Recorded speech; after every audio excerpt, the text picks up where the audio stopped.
So you've been in this game since 2008 here in Chicago.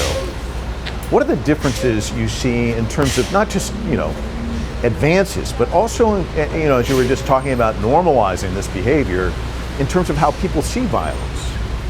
I mean, I do think that in Chicago there has been an increasing sense that we really can solve this problem. I mean, I know it seems counterintuitive.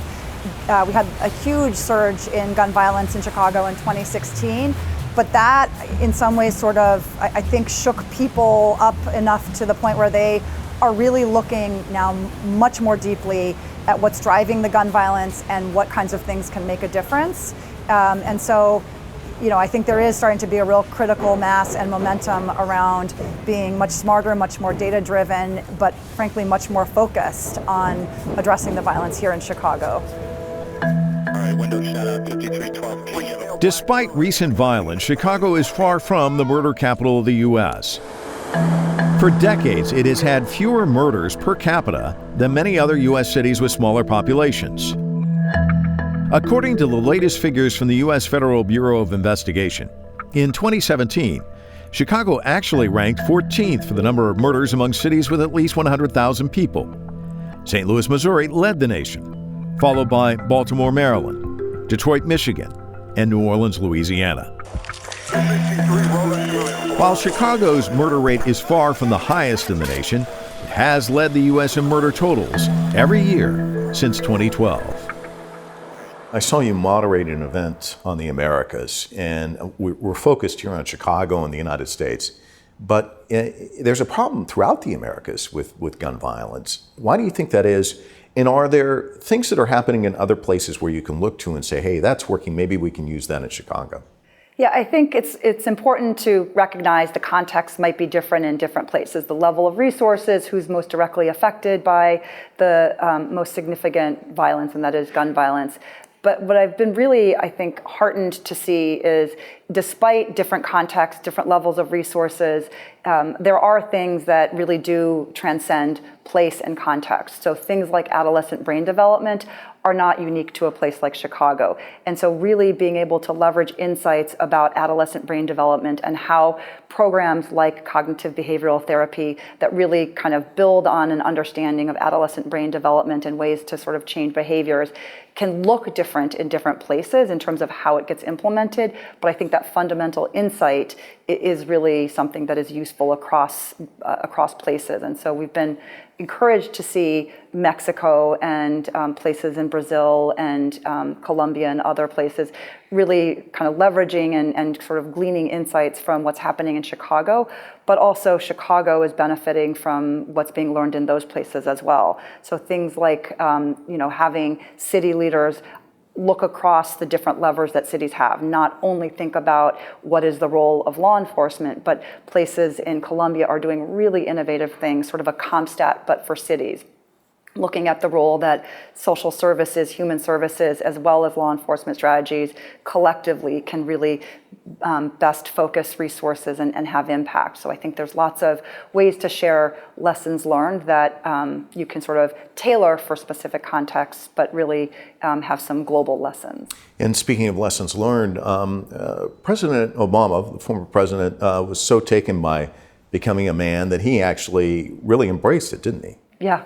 He was able to come and visit and sit in a Becoming a Man or BAM circle, and I think he was only supposed to spend about 30 minutes with the young people, and I think his staff had to pull him out well after an hour had gone by, because I think he really was moved by the experience, and I think it was not the only thing, but one of the experiences that led to launching My Brother's Keeper, which I think is an incredibly important initiative, and I think sort of goes back to the point about it's not too late. I think we really do need to make sure that programs that are reaching adolescents and young adults don't get left by the wayside and that they are getting investments. If you look at the gun violence problem, as I sort of mentioned before, it's not, the burden of gun violence is not equally shared, and so we need to have strategies that are disproportionately focusing where they're needed. And when you look at the young men of color, and in particular African-American young men in our country, they are really bearing the highest burden of our gun violence problem. And so having initiatives that really do focus on strategies, not just enforcement, but really programs and strategies that can change the trajectory of that population. And so, President Obama really deserves an enormous amount of credit for kind of lifting up that need. Thank you so much. Thank you. U.S. President Barack Obama launched My Brother's Keeper in February of 2014 to address, quote, the persistent opportunity gaps facing boys and young men of color, and to ensure all youth can reach their full potential. The program has continued through the Obama Foundation and is in nearly 250 communities in all 50 states, Puerto Rico, and the District of Columbia. Speaking of Obama, in 2007, he was in a Chicago church and he said this: our playgrounds have become battlegrounds, our streets have become cemeteries, our schools have become places to mourn the ones we've lost. He made repeated calls throughout his presidency to do something about gun violence. Of course, the one that really comes to mind, Sandy Hook, really kind of pleading with the legislature to do something about it. The mass shooting in New Zealand, it was almost like a light switch going on and off. They did respond. The Port Arthur mass shooting in Australia, they responded with strict gun control laws. Why is it that in the United States, after these tragedies, and as you pointed out, slow motion tragedies here in Chicago and other urban areas here in the United States, where kids are dying on a daily basis, why no response? Is it just that guns are ingrained in who people are in the United States? I think it's unfortunate that the sort of notion that guns are synonymous with freedom has been so kind of effectively sold as a sort of right. And I understand that we have a Second Amendment, but that shouldn't stand in the way of sensible gun policies starting at the federal level. It's very hard for cities and states to regulate their way out of this problem, given that people aren't going to be checking, the border as people are, crossing jurisdictions. But that really is the state of affairs in this country. I mean, it really should put us to shame that we allow this carnage to happen in this country, and other countries really look at us aghast, and when they suffer their own tragedies are so quick to act.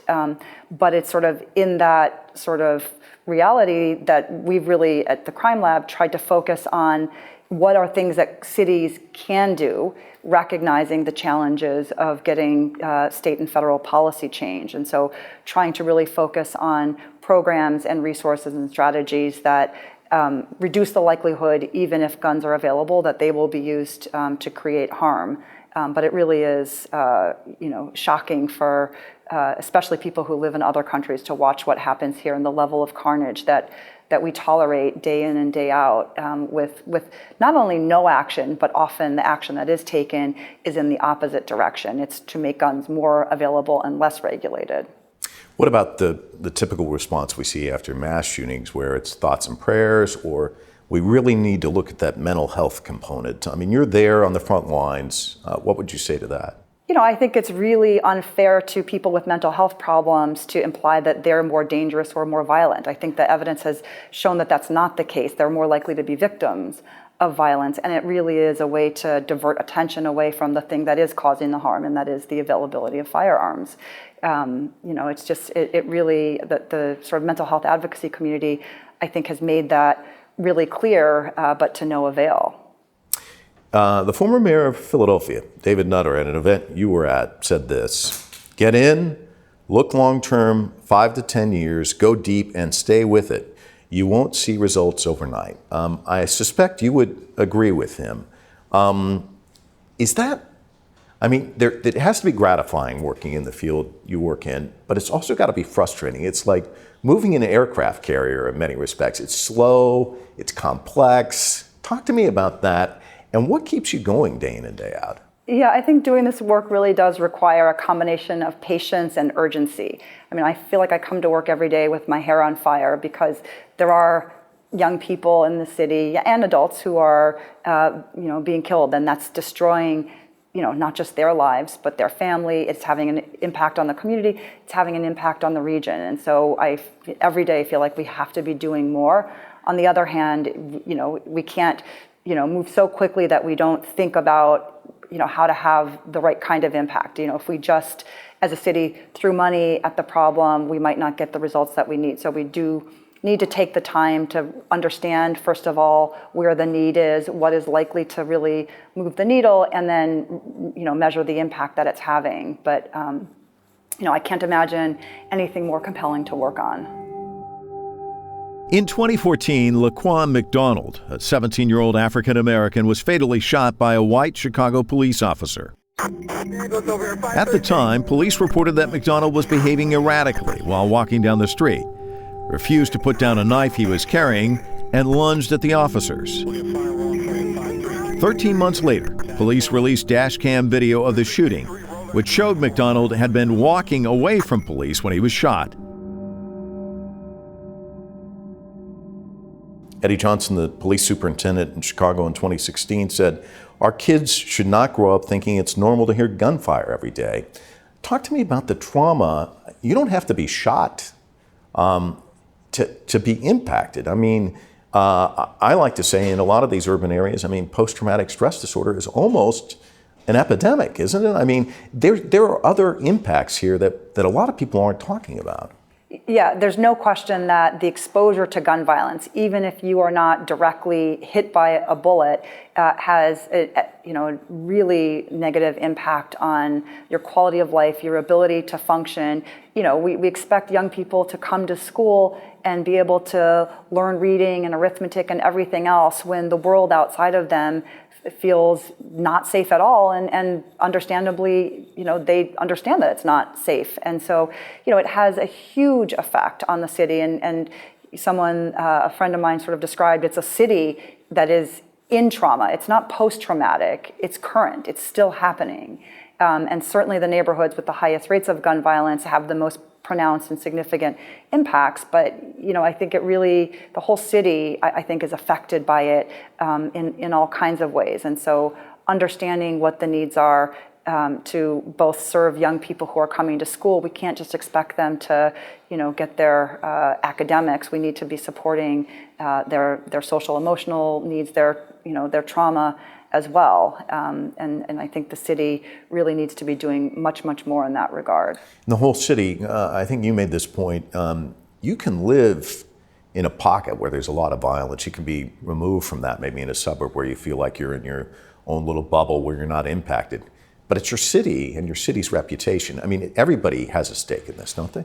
Chicago's the economic engine for the region, and we are the only big city that is consistently losing population. And there are probably multiple reasons, but when you interview people who are choosing to leave the city of Chicago, the number one reason they state is safety.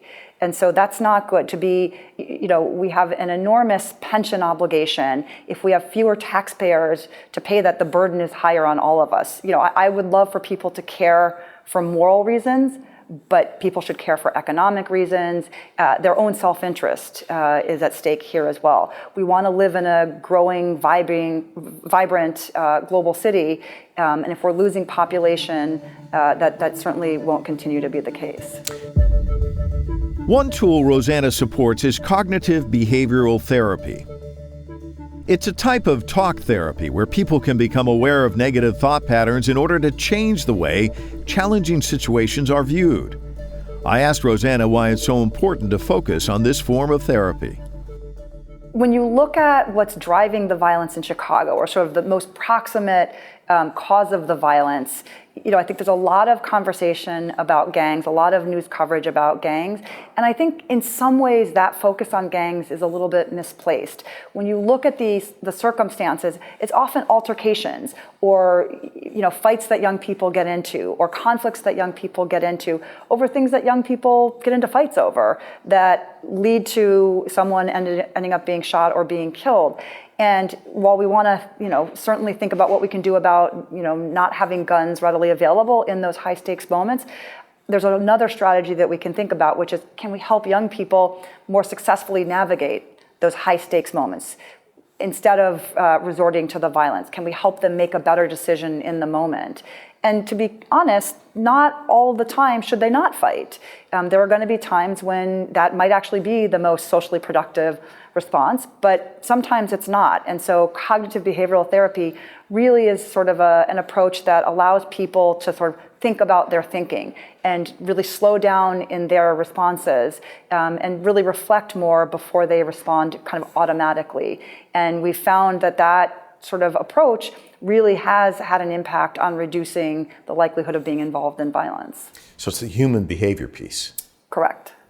So in closing, what does success look like to you? Because every day you said you come in, your hair on fire, and I'm sure you don't feel as though you've extinguished it when you leave because it's the same routine day in and day out. So what does success look like to you?